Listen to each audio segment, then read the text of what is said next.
ಪೌಲನು ಹೀಗೆ ಬರೀತಾ ಇದ್ದಾನೆ. ದೇವರ ವಾಕ್ಯದಲ್ಲಿ ಹೀಗೆ ಹೇಳ್ತದೆ, ಫಿಲಿಪ್ಪಿದವರಿಗೆ ಬರೆದ ಪತ್ರಿಕೆಯಲ್ಲಿ 2ನೇ ಅಧ್ಯಾಯ, ನೀವು ಅದನ್ನ ಮೊದಲನೇ ಭಾಗದಿಂದ ಓದ್ತಾ ಹೋದ್ರೆ ದೇವರ ವಾಕ್ಯ ಹೇಳ್ತದೆ, ಆತನು ಮನುಷ್ಯರಿಗೆ ಸದೃಶ್ಯನಾದನು, ಆತನು ದೇವ ಸ್ವರೂಪದಲ್ಲಿ ಇದ್ರೂ ಕೂಡ ಆತನು ದೇವರಾಗಿ ಅಲ್ಲಿ ಕಾಣಿಸಿಕೊಳ್ಳದೆ ಮನುಷ್ಯನಾಗಿ ಕಾಣಿಸಿಕೊಂಡು ಮನುಷ್ಯರಿಗೆ ಸದೃಶ್ಯನಾಗಿ ತನಗಿರುವ ಎಲ್ಲವನ್ನ, ಮಹಿಮೆ, ಆತನಿಗಿರುವ ಅಧಿಕಾರ, ಆತನಿಗಿರುವ ಎಲ್ಲ ವಿಧವಾದಂತಹ ಪ್ರಸ್ಪರ್ಧೆಯನ್ನ ಆತನು ಬಿಟ್ಟು ವಿಧೇಯನಾದನು ಎಂಬುದಾಗಿ ನೋಡುತ್ತೇವೆ.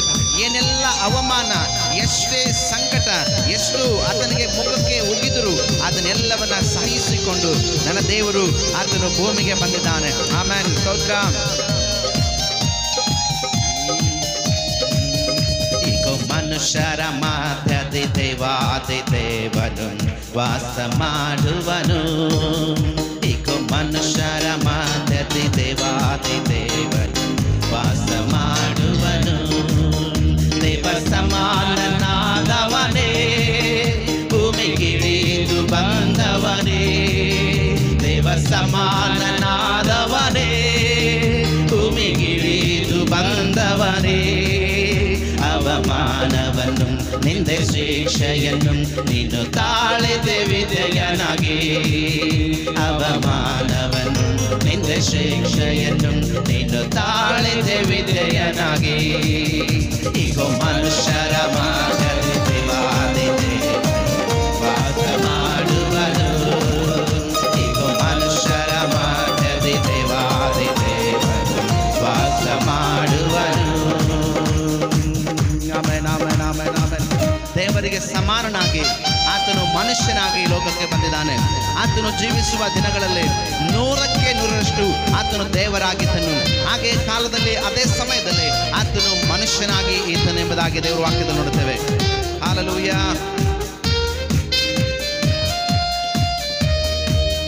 ನಿನ್ನ ಶಿಲುಬೆಯ ಸಾವಿನಲ್ಲಿ ಎಲ್ಲರನ್ನು ರಕ್ಷಿಸಿದೆ.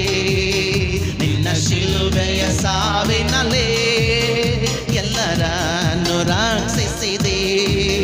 ನಿನ್ನ ಕರುಣೆಯನ್ನು ನಿನ್ನ ಕೃಪೆಯನ್ನು ಸದಾ ಹಾಡಿಕೊಂಡಾಡುವೆನು. ನಿನ್ನ ಕರುಣೆಯನ್ನು ನಿನ್ನ ಕೃಪೆಯನ್ನು ಸದಾ ಹಾಡಿಕೊಂಡಾಡುವೆನು. ಈಗ ಮನುಷ್ಯರ ಮಧ್ಯದಿ ದೇವಾದಿ ದೇವನು ವಾಸ ಮಾಡುವನು. ಈಗ ಮನುಷ್ಯರ ಮಧ್ಯದಿ ದೇವಾದಿ ದೇವನು ವಾಸ ಮಾಡುವನು. Amen, hallelujah. ಓ ಕರ್ತನೇ, ಮನುಷ್ಯರ ಮಧ್ಯದಲ್ಲಿ ನಿವಾಸ ಮಾಡಿಕೊಂಡ ಪರಲೋಕದ ತಂದೆಯೇ, ಮಗನನ್ನು ಕಳುಹಿಸಿ ಮನುಷ್ಯರಾಗಿರುವ ನಮ್ಮನ್ನ ಬದುಕಿಸುವುದಕ್ಕೋಸ್ಕರವಾಗಿ ಶಿಲುಬೆಯ ಸಾವಿನಲ್ಲಿ ನನ್ನನ್ನು ಬದುಕಿಸಿದ್ದಕ್ಕಾಗಿ ಸ್ತೋತ್ರ. Amen, amen, amen, amen. ಘನಪಡಿಸೋಣ, ಘನಪಡಿಸೋಣ. ಪುನರುತ್ಥಾನನಾದವನೇ ತಿರುಗೊಮ್ಮೆ ಬರುವವನೇ. ಪುನರುತ್ಥಾನನಾದವನೇ ತಿರುಗೊಮ್ಮೆ ಬರುವವನೇ. ಸಿಂಹಾಸನನೇ ಯಜ್ಞದ ಕುರಿಯೇ ಸ್ತೋತ್ರ ಮಾನ ಪ್ರಭಾವ ನಿನಗೆ. ಸಿಂಹಾಸನನೇ ಯಜ್ಞದ ಕುರಿಯೇ ಸ್ತೋತ್ರ ಮಾನ ಪ್ರಭಾವ ನಿನಗೆ. ಈಗ ಮನುಷ್ಯರ ಮಧ್ಯದಿ ದೇವಾದಿ ದೇವನು ವಾಸ ಮಾಡುವನು. ಸಂತೋಷವಾಗಿ ವಾಸ ಮಾಡುವನು. ಈಗ ಮನುಷ್ಯರ ಮಧ್ಯದಿ ದೇವಾದಿ ದೇವನು ಪುನರುತ್ಥಾನನಾದವನೇ. ಪುನರುತ್ಥಾನನಾದವನೇ ತಿರುಗೊಮ್ಮೆ ಬರುವವನೇ. ಪುನರುತ್ಥಾನನಾದವನೇ ತಿರುಗೊಮ್ಮೆ ಬರುವವನೇ. ಸಿಂಹಾಸನನೇ ಯಜ್ಞದ ಕುರಿಯೇ ಸ್ತೋತ್ರ ಮಾನ ಪ್ರಭಾವ ನಿನಗೆ. ಸಿಂಹಾಸನನೇ ಯಜ್ಞದ ಕುರಿಯೇ ಮಾನ ಪ್ರಭಾವ ನಿನಗೆ.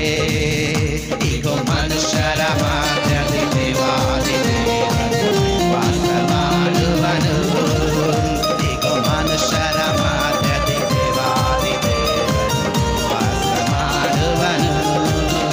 ಈಗ ಮನುಷ್ಯರ ಮಧ್ಯದಿ ದೇವಾದಿ ದೇವನು